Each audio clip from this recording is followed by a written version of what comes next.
High বন্ধুরা, আজকে আমরা একটা সুন্দর লোকেশনে ঘুরতে এসেছি যেখানে সবুজে সবুজ। পাশে একটা পুকুর আছে, মতো পুকুরটা দেখো তো।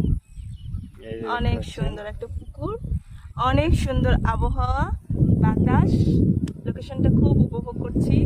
অনেক দিন পর এরকম একটা লোকেশনে এসেছি। আসলে শহরে থাকার দরুন আমাদের গ্রাম্য পরিবেশ সেরকম উপভোগ করা হয় না, তো অনেকদিন পর ঘুরতে এসে দারুণ লাগছে। আচ্ছা, মানে এখানকার লোকেশনটা বল, কোথায় আছে? আচ্ছা, এটা হচ্ছে বগুড়া জেলার শেরপুর থানার গ্রামের নাম হচ্ছে কদিমুকুন্দ। ঠিক ঠিক, এবারে সঠিকটা বলার জন্য ধন্যবাদ। এবং দেখতে পাচ্ছেন এই চারপাশে অনেক সুন্দর একটা ওয়েদার, এই জায়গার নাম ন্যাচারাল প্লেস, এবং এটাকে বলা হয় গড়িয়াল আর কি। আর এটা আমাদের একটা স্মৃতি বিজড়িত জায়গা।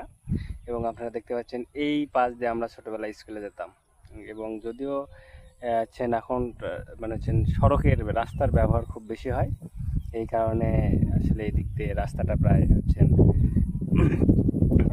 কি বলে আর কি, পাশেই ওদের বাড়ি। আপনারা সবাই ঘুরতে আসলে ওদের বাড়ি অবশ্যই অবশ্যই এবার পাতা না ভালো কিছুতে হবে। এবং সেই সাথে এই এই এই লোকেশনে ঘুরতে আসতে পারবেন আর কি। ও, আমাদের পরিচয়টা দিয়ে নেই। আমি হচ্ছে ওর বড় দিদি। এই যে, যাই হোক, যদিও সে আমাকে সম্মান করে না। সম্মান পাওয়ার জন্য আর এটা হচ্ছে আমাদের এটা হচ্ছে আমাদের আদরের ছোট মেয়ে, আমাদের বড় ভাইয়ের বড় মেয়ে আর কি। নাম কি বলো? তোমার নাম বলো। তিথি সরকার। কোন ক্লাসে পড়ো তুমি? ক্লাস 2।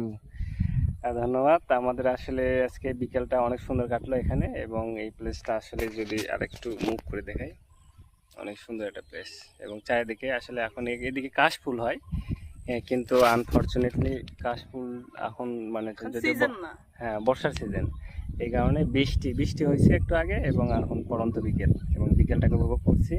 সবাই ভালো থাকবেন, সুস্থ থাকবেন, এবং আমাদের প্রত্যেকের জন্য আশীর্বাদ করবেন। প্রীতি।